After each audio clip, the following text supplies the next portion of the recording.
నీలాంజనసమాభాసం రవిపుత్రం యమాగ్రజం ఛాయామార్తాండసంభూతం తం నమామి శనేశ్వరం. శ్రీ గురుభ్యో నమః. శ్రీ మహాగణాధిపతే నమః. శ్రీ మాత్రే నమః. Welcome back to Mihiravani YouTube channel. మీ డాక్టర్ సుందరి ప్రేక్షకులు నమస్కారం. ఈరోజు మనం ఈ వీడియోలో జూన్ నెల 30వ తారీఖు నుండి 140 రోజుల పాటు అంటే సుమారు 4.5 నెలల కాలం కుంభరాశిలో సంచారం చేస్తున్న శని భగవానుడు వక్రత్వం చెందబోతున్నాడు.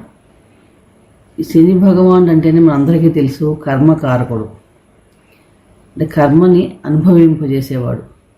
ఈ 2024వ సంవత్సరంలో సంవత్సరం అంతా కూడా శని భగవానుడు మనకి కుంభరాశిలోనే సంచారం చేస్తున్నాడు. కానీ జూన్ నెల 30వ తారీఖు నుంచి నవంబర్ 15 వరకు కూడా కుంభరాశి మూల త్రికోణం స్వక్షేత్రం శనికి అయిన దాంట్లో వక్రత్వంలో సంచారం చేస్తున్నాడు. అంటే ఈ గ్రహం వక్రత్వం చెందడం అంటే గ్రహం వెనక్కి నడుస్తుంది అన్నమాట. దాని ఫలితాలు ఇవ్వడంలో చాలా విపరీతమైన ఫలితాలు కూడా చూపిస్తూ ఉంటుంది. శని భగవానుడు యొక్క ఏ చిన్న కదలికైనా కూడా చాలా మనకి ఎఫెక్ట్ ఎక్కువగా చూపిస్తుంటుంది మన రాశి చక్రాల మీద, ఏ రాశుల మీద కూడా. సహజంగా జ్యోతిష్ శాస్త్ర ప్రకారం 5 గ్రహాలు వక్రత్వం పొందుతూ ఉంటాయి.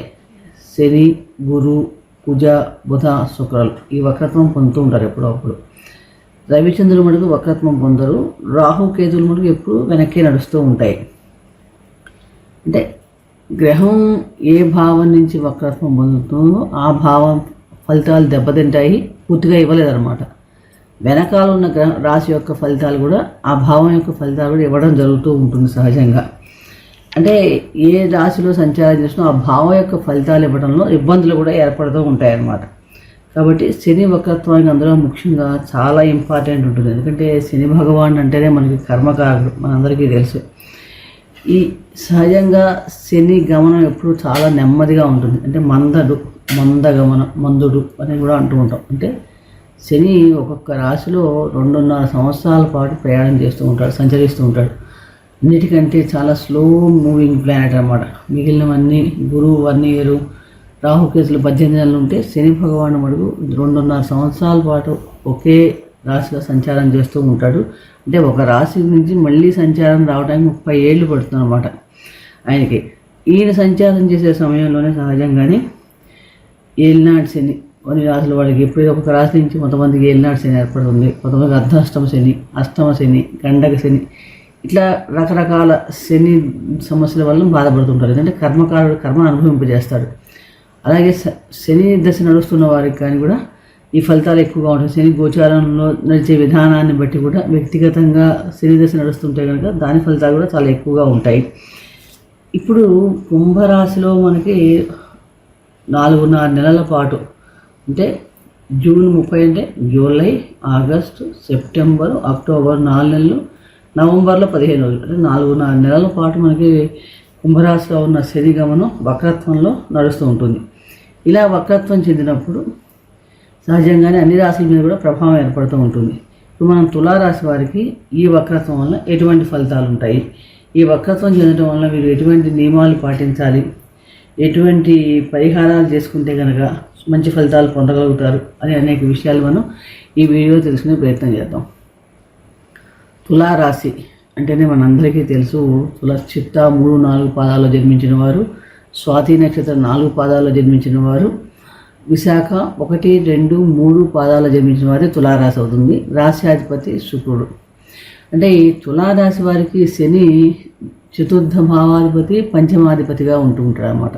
చతుర్థ పంచమాధిపతిగా ఉంటూ పంచమ భావంలో సంచారం చేస్తున్నాడు. ఇప్పుడు పంచమ భావంలో చేస్తున్న శని సంచారం వక్రత్వం చెందుతుంది. అంటే 5వ భావ ఫలితాలు, 5వ భావం అంటే మనకి ఏంటి, క్రియేటివిటీ, సంతానం, పూర్వజన్మ పుణ్యం, ఇలాంటి విషయాల మీద ఎక్కువ ఎఫెక్ట్ ఉంటాయి. అలాగే 4వ భావం ఫలితాలు వక్రత్వం చెంది 4వ భావ ఫలితాలు ఇస్తారు. 4వ భావం అంటే సుఖస్థానం, తర్వాత వాహనాలు, స్థిరాస్తులు, ఇలాంటి విషయాలన్నిటి మీద కూడా ఈ శని వక్రత్వ సంచార ఫలితాలు ఎక్కువగా ఉంటూ ఉంటాయి అన్నమాట.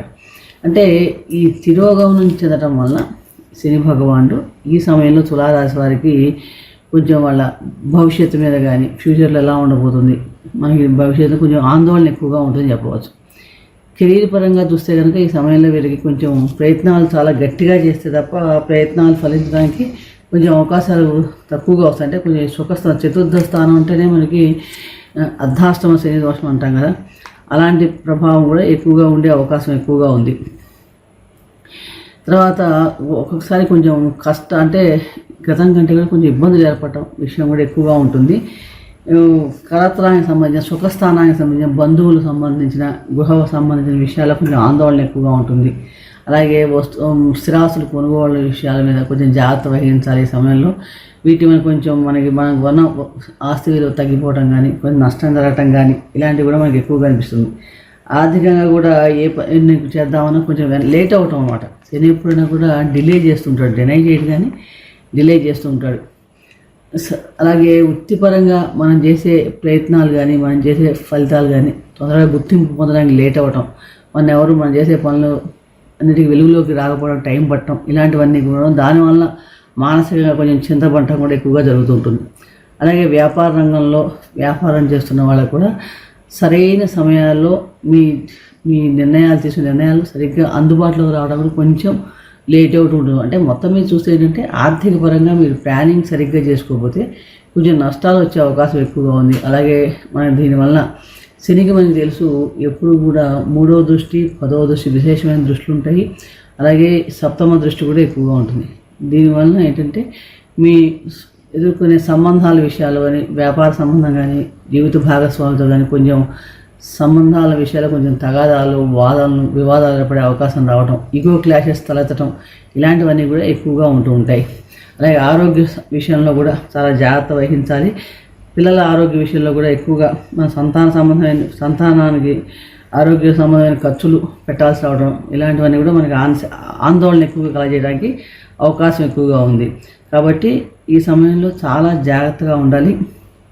ఎవరైనా సరే ఈ తులారాశి వారు ఇవన్నీ మనకి తగ్గించుకోవాలి, మంచి ఫలితాలు ఇవ్వాలి అంటే కనుక మనం ప్రతిరోజు కూడా ఆ శని భగవాన్ యొక్క ఆరాధన చేసుకోవడం, లక్ష్మీనారాయణ ఆరాధన చేసుకోవడం చాలా మంచి ఫలితాలు ఇస్తాయి. అలాగే శని స్తోత్రాన్ని మనం వీలైనసార్లు ఎక్కువగా చదువుకోవడం వల్ల కూడా మంచి ఫలితాలు ఇస్తాయి.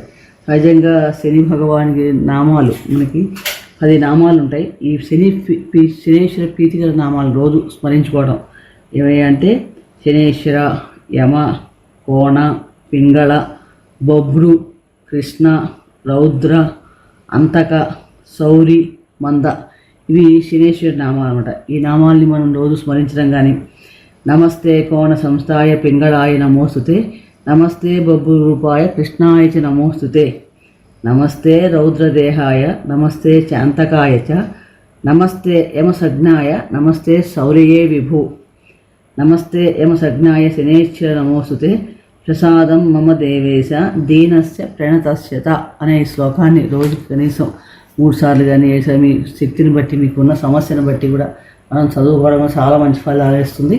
అలాగే శనివారం నాడు కంపల్సరీగా శివారాధన చేసుకోవడం, శివుడికి అభిషేకాలు చేసుకోవడం, లేదా వెంకటేశ్వర స్వామి ఆరాధన చేసుకోవడం, నువ్వులు దానం చేసుకోవడం కానీ సేవ చేసుకోవడం కానీ సర్వీస్ సెక్టర్న కూడా చాలా ఆయనకు మంచి ఎక్కువ సేవ చేసేతో ఉన్న వాకింగ్ చేయటం ఇలాంటివన్నీ వాటి వల్ల కూడా చాలా మంచి ఫలితాలు పొందడానికి అవకాశం ఎక్కువగా ఉంటుంది.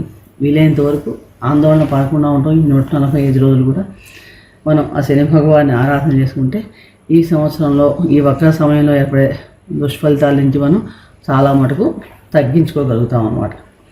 మరొక రాశి గురించి మరొక వీడియోలు తెలుసుకునే ప్రయత్నం చేద్దాం. ఈ వీడియో మీకు నచ్చినట్లయితే లైక్ చేయండి, షేర్ చేయండి, సబ్స్క్రైబ్ చేసుకోకపోతే సబ్స్క్రైబ్ చేసుకోండి. సర్వే జనా సుఖినో భవంతు. శుభం భూయాత్.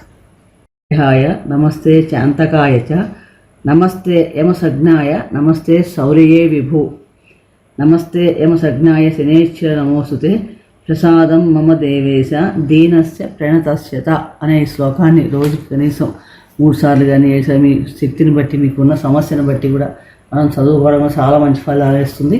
అలాగే శనివారం నాడు కంపల్సరీగా శివారాధన చేసుకోవడం, శివుడికి అభిషేకాలు చేసుకోవడం, లేదా వెంకటేశ్వర స్వామి ఆరాధన చేసుకోవడం, నువ్వులు దానం చేసుకోవడం కానీ సేవ చేసుకోవడం కానీ సర్వీస్ సెక్టర్న కూడా చాలా ఆయనకు మంచి ఎక్కువ సేవ చేసే తత్వం ఉన్న, వాకింగ్ చేయటం, ఇలాంటివన్నీ వాటి వల్ల కూడా చాలా మంచి ఫలితాలు పొందడానికి అవకాశం ఎక్కువగా ఉంటుంది. వీలైనంత వరకు ఆందోళన పడకుండా ఉంటాం. ఈ 145 రోజులు కూడా మనం ఆ శని భగవాన్ని ఆరాధన చేసుకుంటే ఈ సంవత్సరంలో ఈ వక్ర సమయంలో ఏర్పడే దుష్ఫలితాల నుంచి మనం చాలా మటుకు తగ్గించుకోగలుగుతాం అన్నమాట. మరొక రాశి గురించి మరొక వీడియో తెలుసుకునే ప్రయత్నం చేద్దాం. ఈ వీడియో మీకు నచ్చినట్లయితే లైక్ చేయండి, షేర్ చేయండి, సబ్స్క్రైబ్ చేసుకోకపోతే సబ్స్క్రైబ్ చేసుకో. సర్వే జనా సుఖినో భవంతు, శుభం భూయాత్. వీడియో మీకు నచ్చినట్లయితే లైక్ చేయండి, షేర్ చేయండి, సబ్స్క్రైబ్ చేసుకోకపోతే సబ్స్క్రైబ్ చేసుకో.